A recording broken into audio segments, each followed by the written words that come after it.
All right, everybody, welcome to another edition of the Southeastern Sports Network podcast. As we jump into this is week 9, right, Mark? So the season. We've got our basketball preview this week, football on bye this week, and jumping into that. And a lot of excitement on campus with the men and women basketball programs being ranked preseason #1 in the Southland Conference. Mark Willoughby joining me, as always. I'm Robbie Rhodes, and our special guest this week in our interview segment is brought to you by Gateway Ford in Ponchatoula. And our special guest this week is Lion Great Nate Big Easy Lofton. Nate, thank you so much for being with us tonight, man. It really means a lot. I know when word kind of got out that you were going to be with us, man, a lot of people were just really excited to hear from you and have this one this week. So we appreciate your time coming on tonight. Thanks for having me, man. We line up for life. So, you guys, you reached out and it was automatically yes. It was no hesitation. And anything I could do for the school, I always do. Yeah. Well, I mean, look, people tell us this all the time, like you're one of the 3 most famous Lion athletic alumni people out there in the world right now, between you, Robert Alford, and Robin Roberts. I mean, what you've been able to do. We're going to go into the background of your career and your life before SLU and since, obviously, in this program tonight. But just tell us a little bit what you're doing now. I know you're out in Denver, and what life's got thrown at you right now. Well, I retired from the Globetrotters 2 years ago. My wife was like, hey, my wife's a doctor, and she was basically a doctor, being a single mom, because I was on the road for 6-7 months at a time. And when I wasn't on the road, I was doing TV stuff, so it was a constant hustle. And it was just like, what, it's time. You only can make enough money. And what's fun making money if you don't get to enjoy it yourself and share it with the people, spend it with the people you love and you're working for. So we decided that I was going to retire. So I retired in Christmas Eve 2021. And I've been a licensed real estate agent, most people don't know, since 2016. Actually, awesome. I finished my degree and got my real estate license on the bus traveling the world with the Globetrotters. So no excuses for not getting it done, So so I've been a real estate agent. So I coach my boys. Yesterday we won the flag football 7U championship for the second year in a row. Nice. I got some little studs that we build in here. Future Lions. Yes, sir. I hope. I just do that, man. I still do basketball camps when I have time. When I get a chance to. I love the community. I love being part of the community. Doing real estate. Trying to do diminished date nights with my wife if possible, and playing pickleball. I'm just living, man. Life is good. I can't complain at all. I've had a blessed life already. I'm only 42. So all this is lanyard for me. All this is love, and I'm just enjoying myself. I'm just happy. I'm just really happy. Well, in this community, you walk around, people know you as a Lion basketball great. But I got to ask you, when you go around the world, I mean, you've done so much, as you mentioned. Do people recognize you more off the Amazing Race or off of the Globetrotters? Amazing Race is always first. Globetrotter is last. Amazing Race is first. It was something that I enjoyed doing. It was a pleasure doing. I did it 3 times. Yeah. I call myself a 3-time loser. You got second one. Second one. Yeah. Second, 4th, and 6th. So it was good. It was a great show, and that's what people know me from. And 14 million people a week was watching it. And that's why I took so much pride on a couple episodes when I had my Southeastern gear on.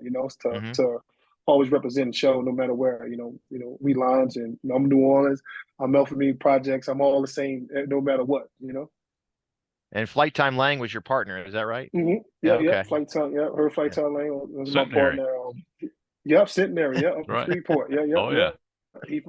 That's my guy. He was the best man at my wedding too. That's my boy. That's awesome. All right, Mark, you got a question for Nate? Go ahead. Oh, I got a zillion. And Nate, I've got to tell you, I'm like a kid in the candy store having you on here. And, I just have to say that if there's a Mount Rushmore of Southeastern basketball, you've got to be on it. I don't think there's any question. I think you changed the program. And I remember Billy Kennedy telling me, this is back in, I guess, 2002 or 3. I guess when he signed you, he said, look, we got a guy coming in. He goes, if we can just get him on campus and get him here and get him get him going, he will change the program. And he was talking about you, and sure enough, that's what happened. And let's step back to that moment in time for you. I know you're from New Orleans, a tough upbringing, I guess you would say. But what's the name of that high school? How do you say that? Rabwin, L.E. Rabwin. That's what I thought. Yeah. I didn't want to mispronounce it, but Rabwin High School.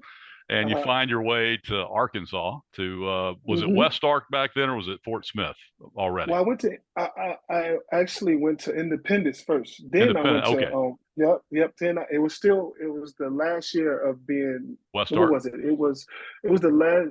It was going. My first year, I think, was the first year it turned into the University of Arkansas Fort Smith. I think it was West Ark before you got there. West Ark before. The year before it was West Ark. We still had West Ark practice gear. Oh yeah, I'll always know it as West Ark because I scouted professionally in baseball and had that area, so know it Good well. Baseball players up there. Absolutely, no question. So you find yourself the University of Arkansas Fort Smith. It was a 2-year college at the time, and Billy Kennedy. Talk about Billy Kennedy. I know what he means to you and what he's meant to Southeastern, and getting you to Southeastern. Man, I'm gonna try to make this as short as possible. With Coach Kennedy, it goes before that. Like, people don't understand. I was recruited with Billy Kennedy in 1996, 97, my 10th grade year of high school. And my father got hurt. And when I was about to graduate high school, I had offers from, Southeastern, Tulane, and different schools throughout the country, Miami. And as a high school graduate, but I had to sit out and I had to go and work because my dad almost got his foot cut off. So my mother had to stay home and work. But he was longshoreman on the river down in New Orleans. So Billy Kennedy. So my high school coach went to high school with my high school coach best friend, Glenn Cyprian. So Glenn Cyprian, called his friend Glenn Armatrot, who now is he manages Mahoney's Po' Boys down in New Orleans. He was working at Acme. He was general manager for Acme Oyster House at the time. So they got me a job. So I worked at Acme 6'8", 6'9", washing dishes and shucking oysters for 2 years. And during that time, though, all the other colleges stopped calling. Right, once they found out I wasn't going to play, and I couldn't play because I had to work. Then I had my oldest daughter. Billy Kennedy would always call, clockwork. He always called. How you doing? How's the kids? How's the kids? What's going on? Let me know when you're ready. Stay focused, stay out of trouble, be careful. I was 18 years old, on Bourbon Street, working.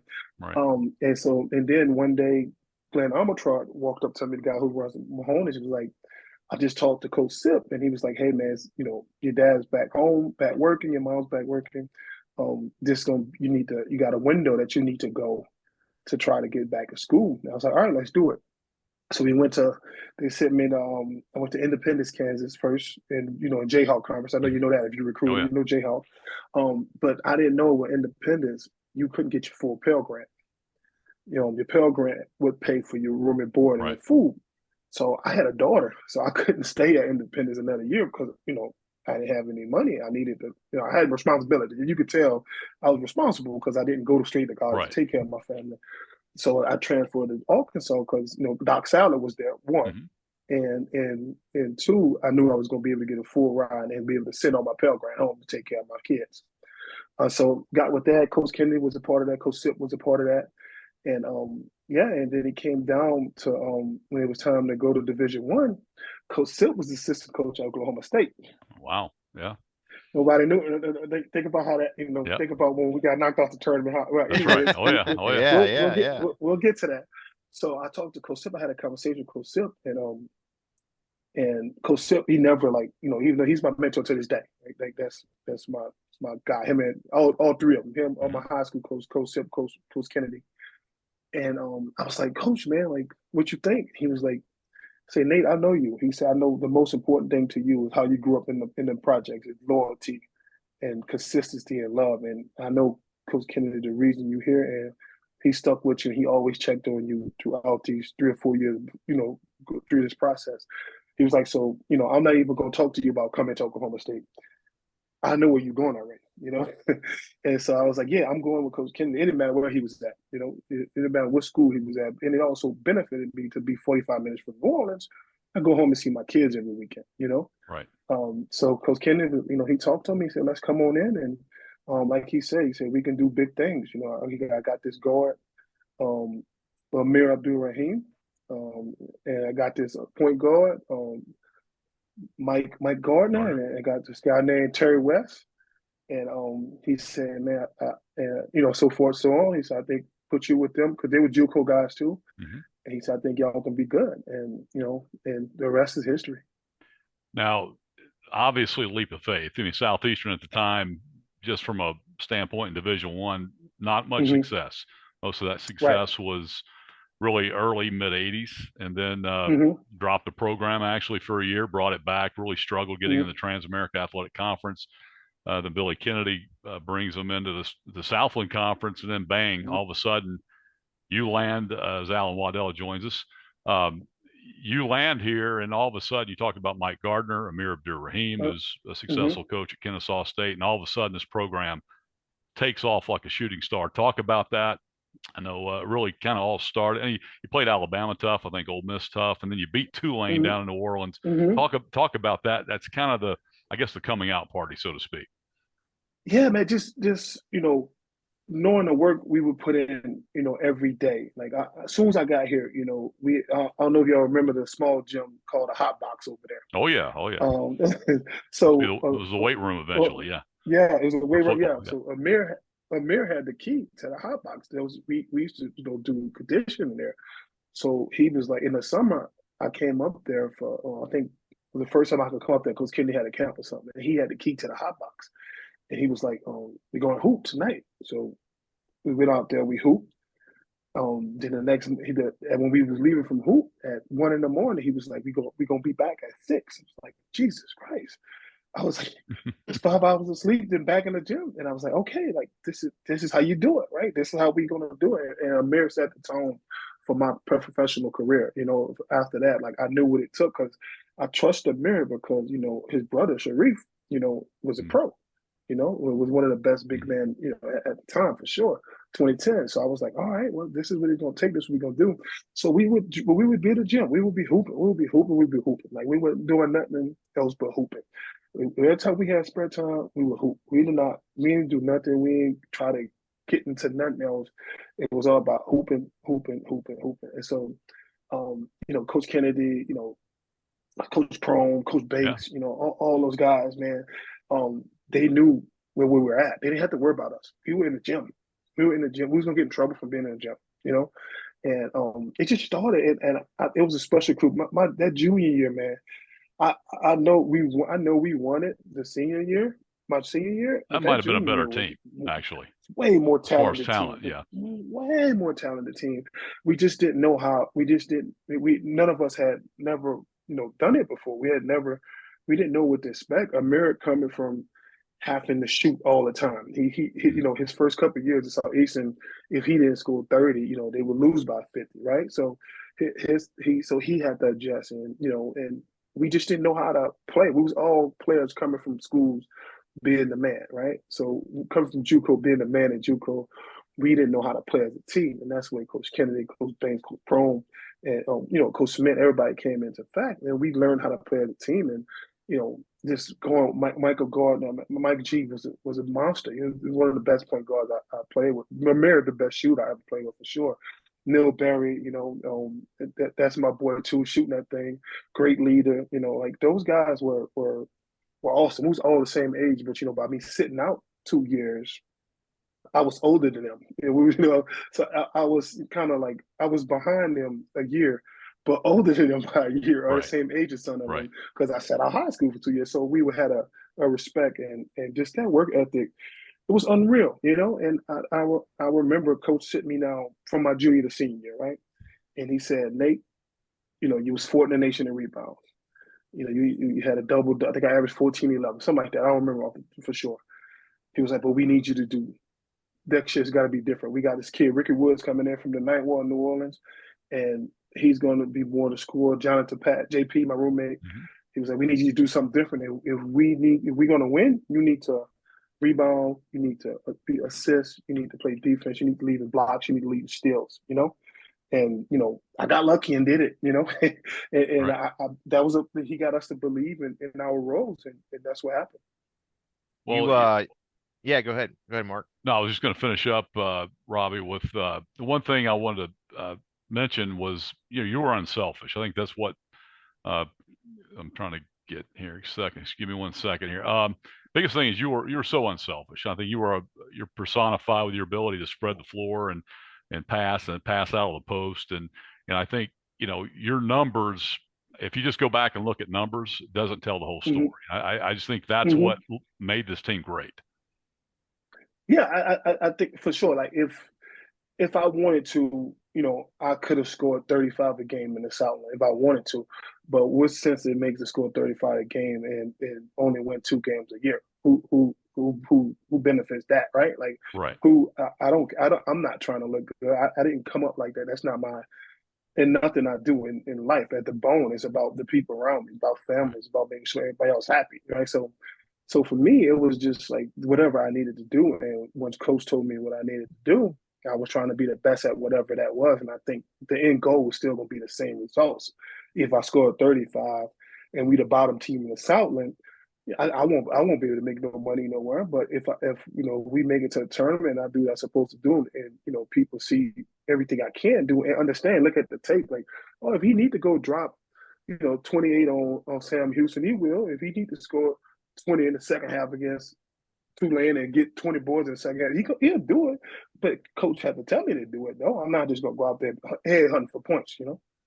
Hey Nate, thanks for joining us, man. I wanted to What's ask up, you. man?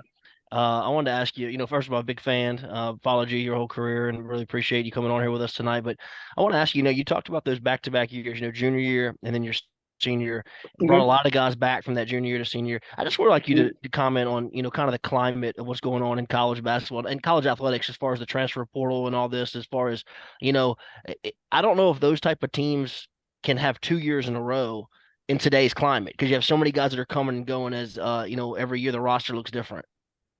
Yeah, man, I think, man, I think basketball is a little different than football, right? When you look at it, if basketball player, most of the people are transferring because they think they're trying to go to the quote unquote league, right? That's my opinion. So if I'm playing football, man, I can't get no play here. There's another quarterback. I'm gonna go to this school. I might can go to the league. In basketball, if you can hoop, you can hoop. So like the coach can try to hold you down, quote unquote hold you down. You don't get playing time. It's really on you if you don't get playing time. It's only 12 or 13, you guys, not 85 like a football thing. So I think it would be hard, yes. I think, but at the same time, if you got the right coaching staff, man, I think coaches play a big part of those kids staying and being honest with them. When I think the problem with the transfer, 80% of it is those coaches just walking into those homes and telling those kids like, "Hey, we're gonna do this, we're gonna do that," and then it not happen, So I think what you got to do is make sure that you be honest with them and say, "Hey, you got a chance to start, or you got a chance to make minutes, and if you don't, you might have to sit out." So let's make sure you go out here and do what you got to do if you want to get in the game and play. You don't have to worry about transferring if you take a spot. Got some old video we'll right watch here, a little Nate. bit of your video here while we're talking. But okay. Talk about this game right here. This was the conference championship game in Natchitoches. I had my knee still was working good. Yeah, man, that was a huge game, man, because we want to beat them. I think if I'm right, they beat us the year before. They did. You guys came back. They got up on you you big, and you guys came back, almost pulled it out in the end, as I recall. Yeah, they beat us at home in the game to go to the championship game. Or was that San Antonio? Was that the chair? Was that the chair when you threw the chair at the end of the game? Was that it? Remember that? Man, I don't know what you're talking about. I'm with chair. I think I saw it laying in the UC. It's probably still flying. Probably still flying. Yeah, it was, and yeah, I think it was that. I mean, it was. I forgot. It was one of those purple teams. Yeah. I forgot what team it was. But this game was crazy, man. Like, it was like we flew on a private plane. Irvin Johnson, Coach Kennedy got a suit for me from Irvin Johnson because project kid. I don't have no suit, you know. Yeah, man, it was an awesome game, man. We was pumped, ready to go. We knew we was gonna kick that butt, you know. We knew they didn't have a chance. And man, I knew like when it was coming down that I was gonna set the tone with the energy and just with the toughness and taking charges and you know, get a couple dunks and having fun though. Like if you look, I'm smiling the whole time, having a good time. Like I had more energy when I passed the ball than when I dunked the ball. And I think that was what we was about. No? That's why you guys were so good, because you were able to get everybody else involved, and you played lockdown defense in the paint and just changed the game. And I know you guys were built around defense, although you could run and get out and run, but you guys locked it down in the paint and you just really changed the Southland Conference, and that was a good league back then too. What about those? What about those baggy? What about those baggy uniforms? Oh man, they're the best, man. I was too tall to be showing my thighs, man. So I don't know how they do it, man. I don't know how they do it. I needed that. I needed that looseness to get up and down. What's crazy? They so big. This is your NCAA tournament game. There's still a picture in the basketball office of Terry Bryant. It's like a single shot of him bringing the ball up the floor, and there's nothing but orange behind him. I mean, y'all played in the Ford Center in Oklahoma City. I mean, that's a hour drive from Stillwater, and y'all hung. I mean, the game was. I mean, they won by 13, but the game was good. I mean, it was a great basketball game. I mean, y'all went in there, and it was almost like we're not afraid of anybody. And I mean, the picture of Terry with it's just orange behind him, and it's just like kind of overwhelming. And y'all battled him. It was funny, right? It's like. You know, I always tell people, I play in the Ford Center many times after with the Globetrotters. Every time I walk in there, I'd be like, man, allegedly it was a neutral site, but it was 19,000 seat arena and 18,900 was Oklahoma State fans, and a lot of Southeastern fans, we travel well, they support us, and we love it. And we heard them up in there, and we had a good time. It just was one of those games where it just was, I had 3 fouls in the first half. JP was cramping, he scored like 17 in the first half, but he cramped at halftime. It was just something where, okay, well, when stuff go wrong, it just go wrong. And, we had fun, man. I wouldn't change nothing about that game, that's the, and then after that was the last time I lost a basketball game. So, I went on the next 20 years to win every night. Hey, Nate, the Generals just couldn't get it done, huh? Hey, speaking about that, you've been a lot of different places, obviously with the Globetrotters, played in many arenas all over the country, all over the world. But, kind of tell our listeners, how incredible that just being in the NCAA tournament was. I mean, that's just such a prestigious event. And I would imagine it's a once in a lifetime type of opportunity. It's not like it. And like you said, I've played in Wembley Stadium in front of 60,000 people at the Globetrotters. I've played in Bucharest. I've been in 90 countries, right? So the Garden, Staples Center, everything. I've done everything. But two things are my favorite. So when I played in that game, it was unbelievable. Like I know I was on ESPN. I know the whole project, the whole Melfamine, I was representing them, like all those little kids in the project, all the people that made sure that I didn't get in trouble when I was growing up in the project. They felt like, man, look what we've done, right? Look, we accomplished something. So for me, I was a proud moment. It was a different atmosphere, like I said, the private plane, the catering, the everything was awesome. But to be honest, like one of my most memorable games was when I came back with the Globetrotters to play in Southeastern, because it was right after I went into the Hall of Fame, and I shoot the hook shot from half court, and I get chills. Like I still watch the video sometimes. And the announcer, who's now one of the biggest horse racing announcers on NBC, and he was like, the Hall of Famer, and he said my name, and I shot it, and I hit it, and I made it, and that was all. That was like just giving me chill down, because like that place means so much to me, and those fans meant so much to me. And my junior year, we didn't have a lot of people in there. Of course, like you losing, nobody should come see you play, right? And then we was going, and I remember I walked up to Coach Banks.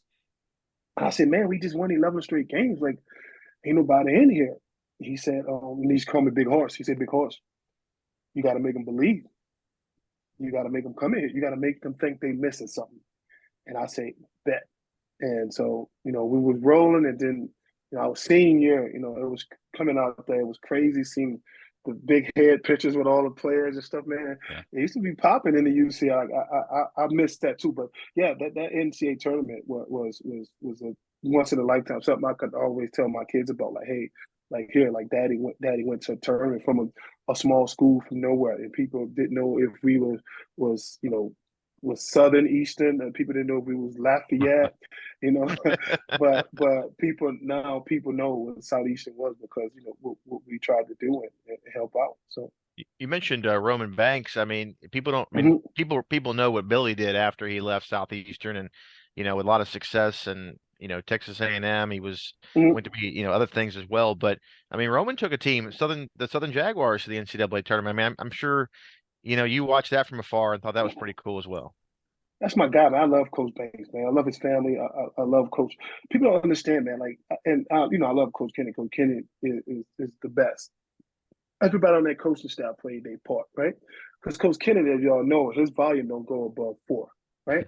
He's smooth. He laid back. He not gonna raise his voice. He will, right? He will, and he does it in a different way, right? Coach Banks will try to fight me, and I'm 6'9", 260, right? And so Coach Banks will, Coach Banks is not a big man, but some of us need us, right? So like when people don't understand, you coach everybody the same differently, right? So Coach Kennedy might have been better for, let's say, JP, right? Coach Banks was probably was for me, right? Because of how I grew up, right? If somebody need to get on me, Coach Prone couldn't come tell me nothing, right? And it had to be Coach Banks, right? And Coach Smith, right? He's a big man, Coach Smith. He pulled my jersey up one time, right? And threatened to throw me through the wall, right? And I think but I respond off that. So Coach Banks Coach Prone, man. Those guys, man, they're awesome people and coaches, man. Like, and if my sons, they still coaching with my sons around, I would love to send them to a place where they at, because I know they care about the kid. They care about what's in the jersey. They don't care about their bank accounts and what they're doing. They care about them. That's why I hope Amira down there in South Florida. I hope my kids good enough to play at a school like that. And besides Southeastern, I would love to send them over there. I would love to send them with one of the guys who I play with, because I know where their heart's at. Well, let's talk about football. You're right there in Coach Prime's backyard, so he might be calling you too. I know. I know. I like my wife, a child psychologist, so she's holding off on football right now. But but the flag football, yeah, we going to. I think we going to the Oregon State game. My wife's an alumni, so Oh, great! That's great. Yeah, we love, and I live like 15 minutes from Boulder, so we always up there hanging out. So great. Yeah, so we're gonna go see Coach Prime and them live soon. There you go. Well, let's talk about the current version of Southeastern. I know you live in Colorado and not here. How much do you keep up with Coach Kiefer and the current regime and the program now? So with me, like I said, I'm from New Orleans. I grew up in the project, so I got this thing in my house where I can watch any channel anytime. I'm just gonna put it like that. So so it might be on ESPN 14 or something, but I get the Southland game. So I sit up there and I think it's, for me, it's no matter how they doing or whatever. I'm proud to see them be able to watch them on TV. Right, nobody can find us on. We was on TV when we played on ESPN.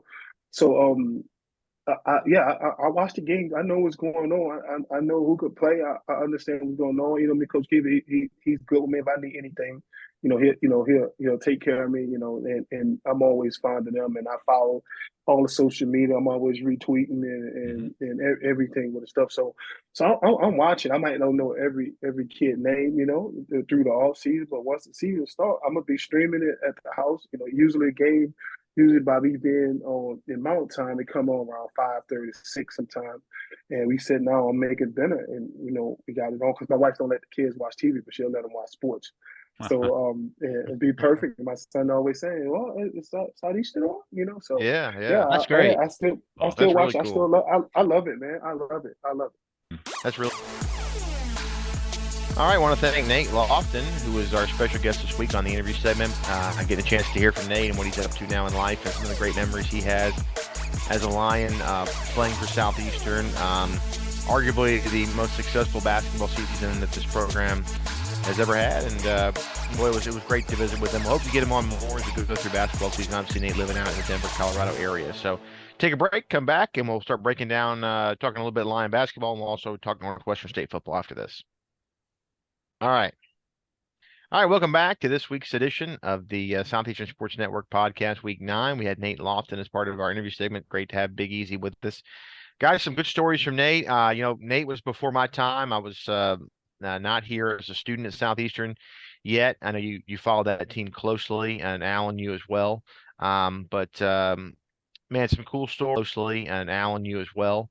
Man, some cool stories, and it's amazing that you look at staffs make such a big. We talk about the 13 staff all the time here with football.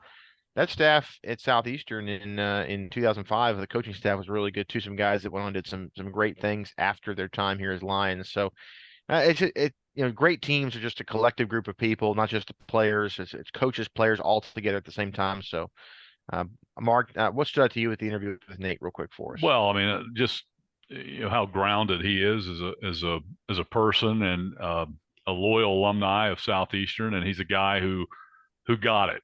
And we talked about it off the air. Alan and I did. We talked about kids who come here, always thinking, we're going to get to the NBA, we get to the NFL, MLB, and the realistic expectations that are unrealistic expectations, I should say, that of most kids in that situation, and they don't prepare themselves for life after college or life after school, and they just kind of wander around aimlessly. But here's a guy who found a niche, and obviously, the Harlem Globetrotters turned that into a TV career with The Amazing Race. How cool is that? Got to travel, what do you say, 90 countries, and met the Pope, and all those things that most human beings don't get to do, because he stuck it out. And then he came back and got his degree, and I know that means a lot to him, and just a great individual, and a guy that, and I said it at the beginning of the broadcast, if there's a Mount Rushmore of Southeastern basketball, he should be on it. And I know statistically, if you go back and look at, he'll 11, 12 points a game, 7, 8 rebounds a game. It doesn't stand out like some stats do for some guys, but he changed the game. He changed the Southland Conference. He dominated the Southland Conference. He led this team he should have led them to 2 NCAA tournaments. They lost to San Antonio in the semifinals, and 2004 in a game which had a 7-point lead with about 30 seconds left, and lost. And then, of course, comes back the next year, leads them to the NCAA tournament, and almost a first-round upset over the number 2 seed. So he was that good. And along with Ricky Woods, were just outstanding. Of course, Amir Abdur-Rahim before that, and Terry West, Jonathan Walker, Michael Gardner. There's just so many good players on that team, so many good coaches. And to have him back and to talk about his career just meant a lot to me as somebody who got a chance to watch him play. Well, guys, real quickly, Alan, your thoughts on Nate? I mean, that was a big personality in the city hand for a long time. Yeah, absolutely. And like Mark just touched on, this is a guy that used his basketball ability to change his life and the trajectory of his family. And you just look at the success that he is, and it's great to hear, all those great stories about the UC. And look, I'll tell you this, I came back to Southeastern in 2006, so I missed that season. I was a student during that time. When I came back in 2006, I was like, man, going to the NCAA tournament, man, this must be a thing. That happens all the time. We just went, but we haven't been back since. Whenever you can get to that NCAA tournament, it is something that is certainly, it can be program changing. It can be university changing. And hopefully, we have a team that can maybe do it this year. I know we were close a few years ago with Coach Ladner, got beat by SFA in the championship game of an opportunity to go to the NCAA tournament, end up going to the NIT and taking on St. Mary's, fly across the country. That was a wild little couple of day run there, as we had to leave from Hammond and be in California like 2 days later. So, but look, really excited to have Nate on the show. It was awesome. And just, it's great to see people that have been successful that love the Lions like we do. And that's the ticket No right doubt. there. Well, guys, we'll dive to Northwestern real quick, then we'll hit on basketball and sign off for the night. But Lions get their first win of the season against the Northwestern State Demons in Natchitoches this past Thursday. Obviously, if you're late to the game, the game moved because of the funeral arrangements for the Northwestern State player who lost his life the week before, and so the team went to those services. The game was moved to Thursday. I thought in that game, guys, there was kind of a mixture of both. Some ugly, there was some good, and penalties were ugly. But there was a lot of good in the explosiveness of the offense, and I thought that was the first time we'd seen that all season. Some big plays, whether it was Darius Lewis, whether it was Zachary Clement, or whether it was Eli Sawyer or Bauer Sharp. It doesn't matter. Guys stood up and made big plays in the game. Mark? DeAndre Jackson, I Right. saw a young man who really came on the scene and did what we knew he could do, and that's explode with a football in his hands with an 81-yard touchdown run. But again, it was a little bit sloppy. 14 penalties for Southeastern, 3 turnovers. I mean, kind of more of the same in that regard. But one thing I will say is they showed up to play. They played hard from the get-go. Didn't mail it in, and it's easy to do when you're 0-7. This is a team that was hungry for a win and came out and got it. They established it early with a drive right off the bat on the opening kickoff, and really played well. And you talked about the explosiveness, and I think Maurice Massey, his presence really changes this offense, because now all of a sudden you've got 2 guys. You got him, Darius Lewis, out there as well, and then you add DeAndre Jackson in there, and it just spreads that defense out a little bit more. And Bauer Sharp had a nice ball game as well at tight end, although he did fumble, but some catch and runs. And I thought Zachary Clement, played his best game of the year. Both quarterbacks played well. Eli Sawyer got hurt in the first half, but offensive line did a better job. And then defensively, they've gotten better all year. And I know we've talked about that, but I really think after the first couple of series, when they came out with a quarterback they didn't expect to play, they played very well. They went up tempo and gave us some problems early, but I thought defensively, Billy DeTavio and the staff did a great job making adjustments and pretty much shut down Northwestern State as the game went on.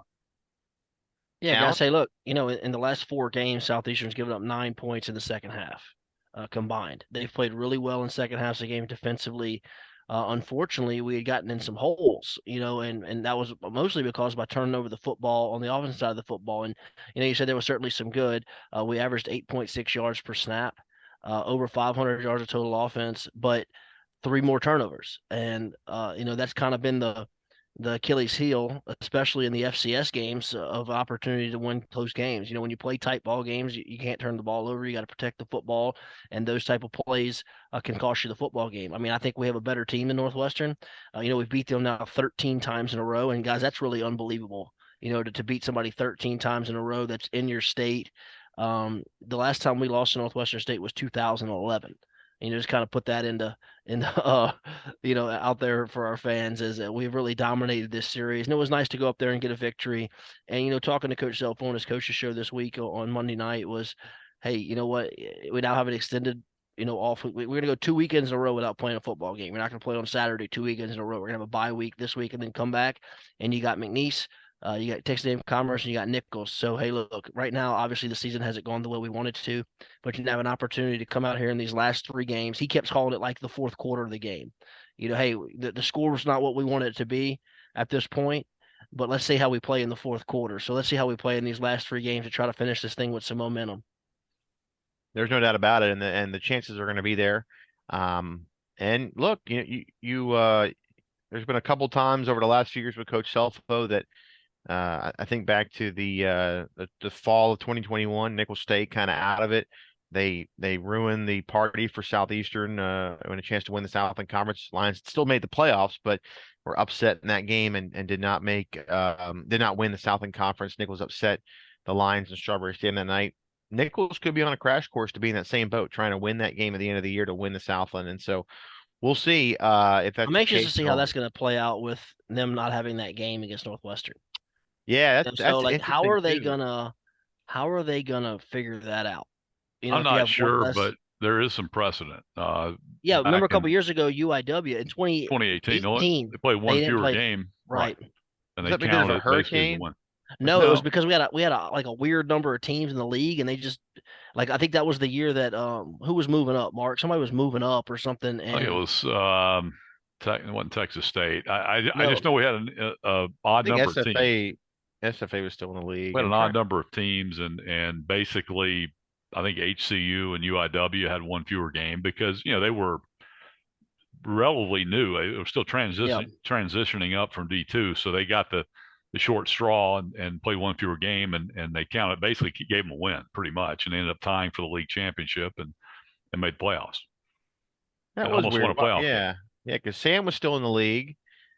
Abilene was in the league. SFA was. Yeah, I can't remember what UCA. was that Abilene move up year? May have been Abilene moving up. They were ineligible, so you had Yeah, Abilene was still ineligible. That's right. So The first year we as played I Abilene was recall. 2015, but that was not a conference game, I don't think. I think that was just a game that we kind of sanctioned. So, well, guys, let's jump into it real quick before we sign off tonight. We have basketball coming up. Both teams picked to win the Southland Conference. The women are the defending Southland Conference champions. Obviously, Coach Ayla Gazzardo has done a fantastic job with this program. The recruiting continues to be at a high level for the women's basketball program. The men were picked to finish first this year in the league. Coach Kiefer's brought in a whole new group of guys. Um, Nate talked about the portal a little bit in our interview segment, but man, I think in mid-major, lower, because the Southland's lower mid-major basketball. There's no doubt about that.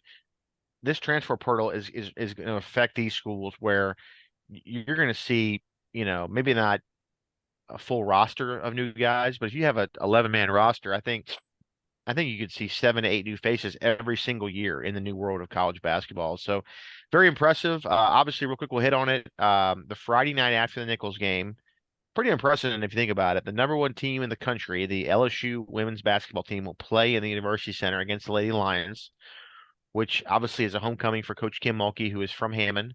It was something that was put together by our department and also LSU, and Coach Mulkey signed off on. But I mean, just think of the personalities that have developed from that team and what happened last year with their success. I mean, Angel Reese is about as famous as anybody in the country right now, and she'll be playing right here in Hammond. And it's going to be a great opportunity for Lion fans to come out and take part in the celebration of Kim Mulkey's career and what she's done. A local girl who played here in Hammond, played at Louisiana Tech, coached at Baylor forever, and had Robbie, success. And I then want to also, make a comment about this. I want to make a comment about this real quick. yeah, This is for our fans. Stop automatically assuming that you're going to just get to go to this game for free and calling around and saying, who's going to give me some tickets? Ain't Yeah. gonna happen. Buy some tickets.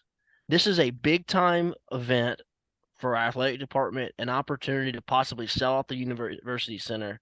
And we want to have green and gold in there. But I think sometimes we have kind of a brother-in-law type, thought process of, oh, I'll call Jay or I'll call whoever and they'll give me some tickets.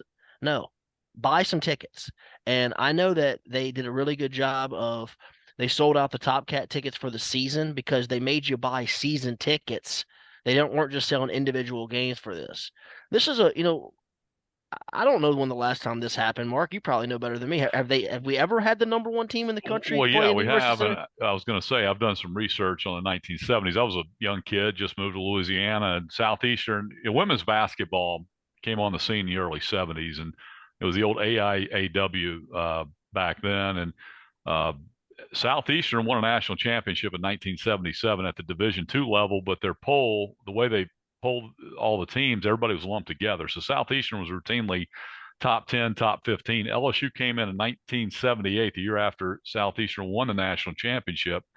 LSU and Southeastern had beaten LSU like 8 of 11 prior to the game. They came to Hammond. I think it was February of 1978.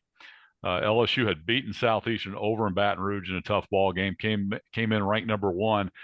The old Cow Palace, Cephalou Coliseum, was sold out. Over 3,000 people, standing room only at 6 o'clock for a 7:30 game. I've done the research on it, and Southeastern led the game all the way for about 45 seconds. Till about 45 seconds left in the game, LSU took the lead 1-1.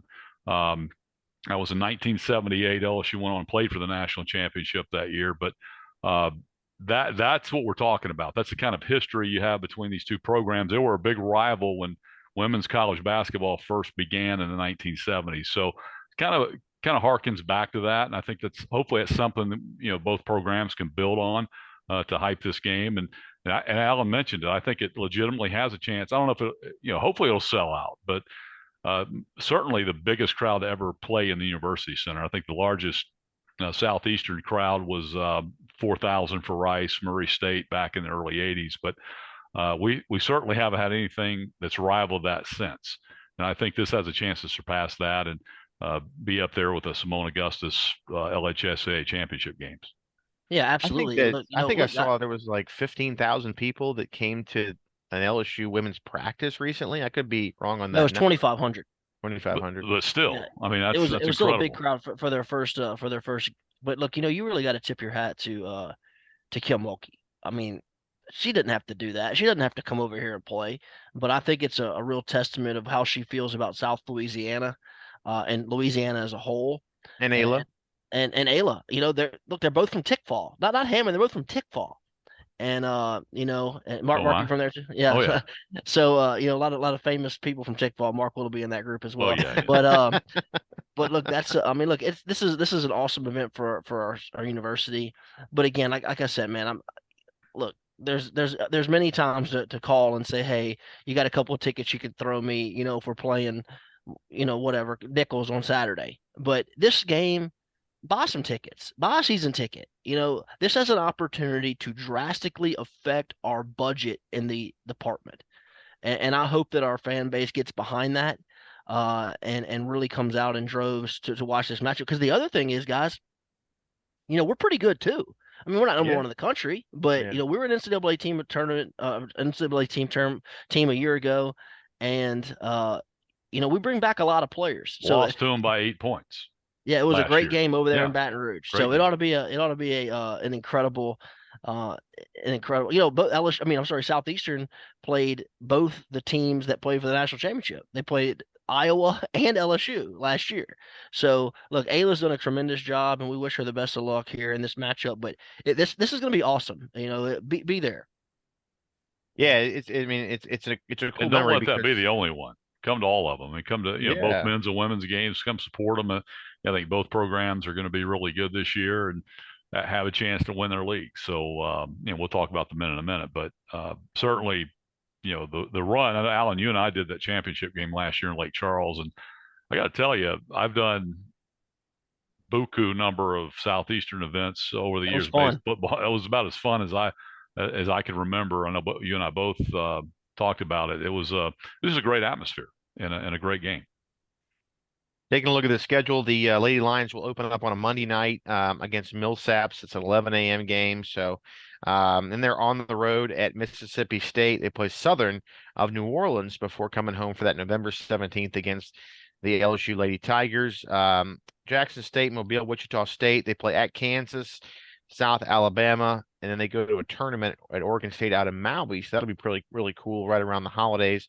And they'll be out there before they'll break after December 20th, and they'll get going again January 4th for Southland Conference play. So good luck to them. Diving into the men, guys. Coach Kiefer, I think he's assembled. We're going to have some video with him coming up soon and some of the players out at practice. But the men, another exciting season coming up for them. They have a lot of new faces, but some guys who have been on this team and, contributed, been big time players as part of the team. And obviously Roberry's coming back. Nick Caldwell, feel like he's been here forever. He's still playing. So a lot of the same faces, but I know that who went to media day? I think it was with Roscoe Eastman. I know Roger McFarland is back. So some of the same faces, but some new guys that I think are going to be pretty special to watch. Roger McFarland's got a chance to be a Player of the Year candidate. I don't think there's any question. He's a premier player in the Southland Conference. Roscoe Eastman's healthy. Nick Caldwell. I mean, this guy's gotten better every year. It's been a mainstay here. I think Brody Roberry was as big a surprise as anybody in the Southland Conference last year, and he's back. And of course, you added some faces. Dylan Canaville's a young man that comes in with some athleticism. Alec Woodard's a guy who was just kind of underrated sixth man last year, played very well, and some other new faces. So it's a very good roster. I had a chance to watch them. They went to the Bahamas this summer back in August. So actually had a chance to practice back in August for like 10 days before they went down there. I had a chance to go and watch them, and very impressed with what I was able to see. And they went to the Bahamas and beat 3 pretty good club teams down there and beat them handily. Scored like over average like 120 points a game. So they did it shorthanded. They had some injuries, some guys that weren't eligible to play because of transfer situation until they got on campus. So they went down there and played well. And I think I talked to Coach Kiefer, a couple of weeks ago, and I know he's very excited about this basketball team and can't wait to get started. Yeah, and look, Yeah, go ahead, I was going Alan. to tell you Sorry. this. I was going to say this as well. I think it also says what Coach Kiefer has built here as far as the opinion of this basketball program around the league. Because look, I mean, it's no doubt that in the offseason, McNeese made a splash hire. They went and got Will Wade. They've basically turned over their entire roster. He's brought in a whole new team out there in Lake Charles. They're getting a lot of publicity, with a lot of the mid-major writers and stuff in the country. But I think the lazy thing is to just vote them first. Hey, okay, new coach, splash coach. There's been a lot of places, been in the NCAA tournament all these times. Has an incredible resume. He brought in all these new players. Okay, they're going to be the team of the league. But Southeastern gets picked ahead of them in the preseason league. And I know preseason doesn't really mean anything, but I think this kind of does. I think this kind of does. I think it shows that Coach Kiefer and what he's built in the roster that he's assembled here in Hammond has certainly taken a lot of notice across the league. And it's a great schedule too. They open up at Delta State at home on Monday, November 6th. They go to Auburn, to BYU. They play in the Emerald Coast Classic, which is a tournament being held in Destin, Florida. Oregon's there, Alabama, Ohio State. Trying to look at the other teams here. Santa Clara's out there, Western Michigan. The Lions are going to play Western Michigan and Santa Clara in those games, and they're going to go play a Tennessee State tournament against Mercer, which will be great. They play LSU in Baton Rouge Friday, December 1st, at Louisiana Tech, December 12th. Murray State on the road, and then they'll get into Southland Conference play as the women do. I think they're also at La Tech as well. Did you mention that? Yeah. La Tech on December 12th. Okay. So they're at Southern, so a couple good road trips there. You could go watch the Lion basketball team play in Baton Rouge 2 straight games. They're going to be at LSU on December 1st and at Southern on December 9th. So those are some pretty good opportunities to watch them. They're going to be good. We'll be following along with them as always here on the pod as we go through basketball season, and we'll cover them more as we go. So real quick, Mark, your final thoughts. Well, great to have Nate Lofton on. He's a guy we've wanted to get on for a long time, and certainly with basketball right around the corner, he was a perfect guest for tonight, and great to hear how he's doing now, and just really excited for him and his family and just their future. So great guest tonight. Football, obviously, got on the scoreboard, got a win, 1-7, got a chance to maybe stack some wins here down the stretch and get some momentum going into next year. And obviously basketball cranking up, both men and women, a lot of excitement, a lot of buzz in the air. Get your tickets, get out and support both of these programs. Ayla Gazzardo, David Kiefer doing outstanding jobs leading their programs. And I expect both teams to be there in the hunt in the end. Alan? Mark, correct me if I'm wrong on this, but so we were picked to win the league in football, volleyball, basketball, and women's basketball. I can't remember ever. So I guess my point is obviously football isn't going the way we all thought it would this year. Volleyball is. I mean, volleyball is awesome. I mean, Jeremy Weiss done a tremendous job. It may be picked first in softball, possibly. Yeah, and then hopefully, volleyball. I mean, hopefully, basketball is going to go good this year. But I guess the point is right now, around the league, we're trying to become the premier program in the Southland Conference, and that's what we should be, and that's what I think we all expect to be, and we're backing it up. Now this year in football, again, we've just had I've said this a few times, it's kind of been like one of those like nightmare years, like the record should be better than it is right now, but it isn't. Let's hopefully we can finish the season strong and win the last 3, which we certainly can. We can win the last 3 games of this year, which would be certainly a good thing as we head into the offseason. I'm really anxious to see what Coach Silfo does in the offseason as far as maybe retooling the roster. What's going to look different. Because we've had so much success around here.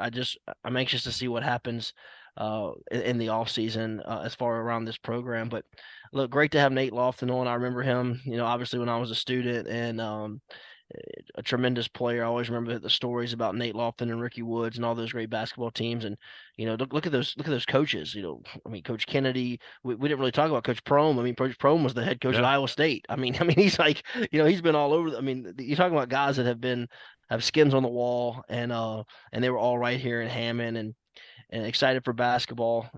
I think it's going to be a really special year. Hopefully we see people at the home games. We have a good product. And look, I know a lot of people that went to the inter squad baseball over the weekend, and we got some matchups coming up in baseball as well, because that's a new rule that I like, that you could play a couple of opponents in the fall. So we're going to play, I think, Sanford, and who's the other game, Mark? I know Sanford. I can't think. Yeah, of the one's other. in Biloxi and one's in like Jackson or something. But so we're going to play a couple of matchups there, and as far as fall baseball as well. But look, always glad to be on with you guys, and go Lions. Yeah, and also congratulations to Coach Lawrence Allen, Lions Golf. They finished second this weekend. Oh, can't forget golf. I'm sorry. You had to get a golf reference in there. Well, they did. I mean, they finished second at the we love golf, tournament Robbie. down there at Latour at Matthews. It's Sanford and ULM. ULM. I'm Yeah. sorry, I didn't mean to cut you back off the baseball. No, it's okay. But yeah, congratulations. Second place finish, as they've been building, getting better, and they finish off their fall season with a second place finish. Landon East finished second for the Lions in the overall tournament. Also a top 5 from Griffin Dorr, who's a local kid. I know Griffin for my whole life, young player out of Covington who's come here out of JUCO. So happy for those guys. They'll be back in action at the UNO tournament in New Orleans in February. So good way for them to finish off the year. So a lot of good things happening, a lot of good things to come. This is always, in my opinion, from basically Halloween through the first week of January, is probably the most exciting time in sports for me every year, because you got college basketball and women's basketball starting. You have the NFL going, you have college football finishing up, entering the early bowl season, and then you have the NBA going and the World Series as well. So great time for sports, great time to be a Lion. Guys, thanks again. Mark, you got one more thing to say? Well, I just wish we had playoff watch, but we don't have it this year. So not this year. That's okay. 3 of the last 4. We'll settle for. We'll be back. And look, I mean, here's the thing, and I said this last week. If we finish 4-7, I'll feel so much better about the season going into the off season than I did in 2018, finishing 4-7 that year, just the way it ended. So, guys, thanks again as always. Line up, and we'll see you next week as we'll start talking McNeese coming to Strawberry Stadium after the bye week, and we'll talk some more hoops and stuff like that coming up. So a lot more coming. We'll have a special guest as always for the Southeastern Sports Network. I'm Robbie Rhodes saying good night, everybody. Line up. Go Lions.